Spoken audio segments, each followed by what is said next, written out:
Hello everyone, আসসালামু আলাইকুম। কেমন আছেন আপনারা সবাই? আশা করি ভালো আছেন। আমি হালিমা আক্তার তমা আজ আপনাদের সাথে আলোচনা করব ফৌজদারি কার্যবিধি থেকে আপিল এই বিষয়টি নিয়ে। তো আজকের আমার ক্লাসটি হলো পার্ট 11। যারা যারা পার্ট 1 থেকে শুরু করে পার্ট 10 পর্যন্ত ক্লাসগুলো মিস করেছেন তারা অবশ্যই প্রিভিয়াস ক্লাস রেকর্ডগুলো দেখে নেবেন। তো চলুন আজকের ক্লাস পার্ট 11 মূল ধারার মূল আলোচনার দিকে এগোনো যাক। প্রথমেই ধারা 426 এখানে বলা আছে যে আপিল চলমান থাকলে দণ্ড স্থগিত এবং জামিন দেওয়ার ক্ষমতা। মনে করুন একটি আপিল এখনো নিষ্পত্তি হয়নি, আপিলটা এখনো চলমান।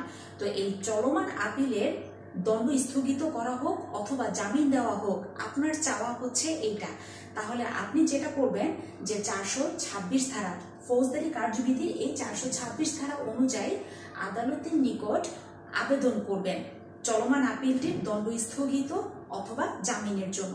এটা তো গেল আবেদনকারী হিসেবে আপনার বিষয়। অপরদিকে বিজ্ঞ আদালত কি করবে? বিজ্ঞ আদালত একটি চলমান আপিলের দণ্ড স্থগিত অথবা জামিনের ক্ষেত্রে তার কি কি ক্ষমতা আছে সেই ক্ষমতা এই ধারা 426 ফৌজদারি কার্যবিধির অধীনে এই ধারায় বর্ণনা করা হয়েছে।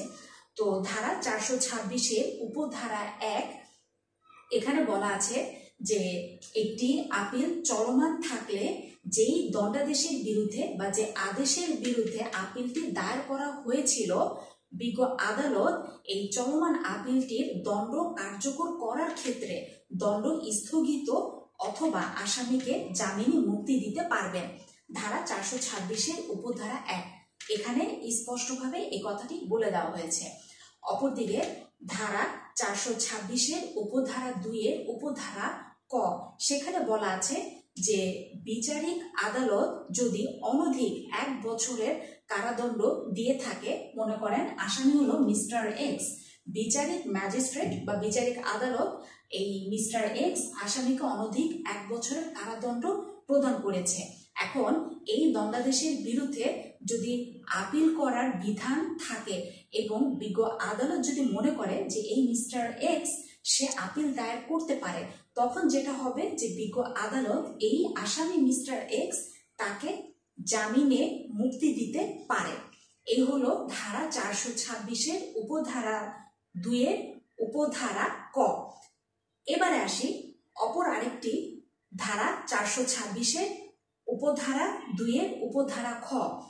এই ধারায় আবার বলে দেওয়া আছে যে হাইকোর্ট বিভাগ যদি সন্তুষ্ট হয় এই যে দণ্ডিত ব্যক্তি, আমাদের দণ্ডিত ব্যক্তি হলো মিস্টার এক্স, এখন হাইকোর্ট বিভাগ যদি সন্তুষ্ট হয় যে এই দণ্ডিত ব্যক্তি মিস্টার এক্স সে আপিল আদালতের অনুমতির সাপেক্ষে আপিল লিভ টু আপিল করার বিশেষ অনুমতি বা বিশেষ বিধান তার আছে, তো সেই ক্ষেত্রে যেটা হবে যে হাইকোর্ট বিভাগ যেই দণ্ডাদেশ দিতে পারত তখন হাইকোর্ট বিভাগ সেই দণ্ডাদেশ কার্যকর করার বদলে সেই দণ্ডাদেশ স্থগিত করতে পারে এবং এই আসামি মিস্টার এক্স তাকে জামিনে মুক্তি দিতে পারে।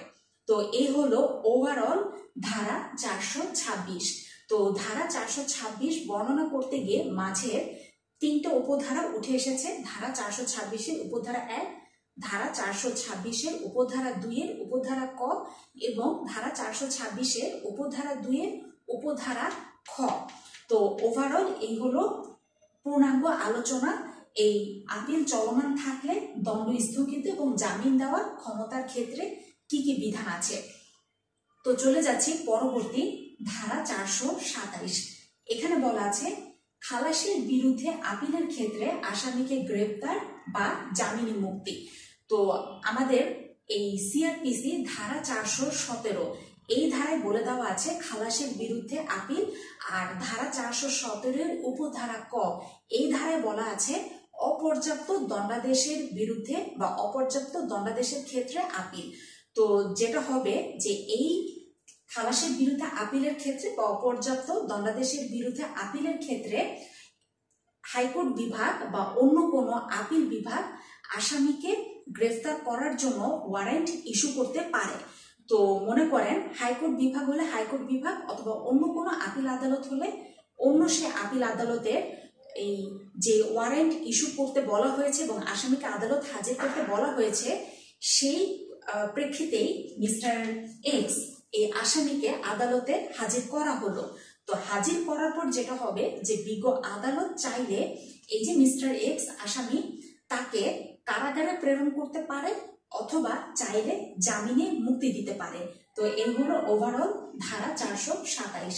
তো আজকের ক্লাস পার্ট 11 আপিল, এই হলো পূর্ণাঙ্গ আলোচনা ধারা 426 এবং ধারা 427।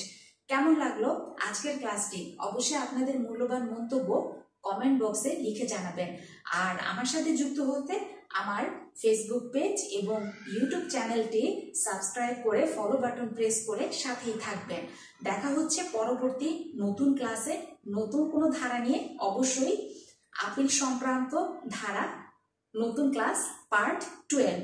তো সামনে নতুন ক্লাস দেখার আমন্ত্রণ জানিয়ে আজ এখানেই শেষ করছি। ফিরে আসবো খুব শিগগিরই। সে পর্যন্ত খোদা হাফেজ।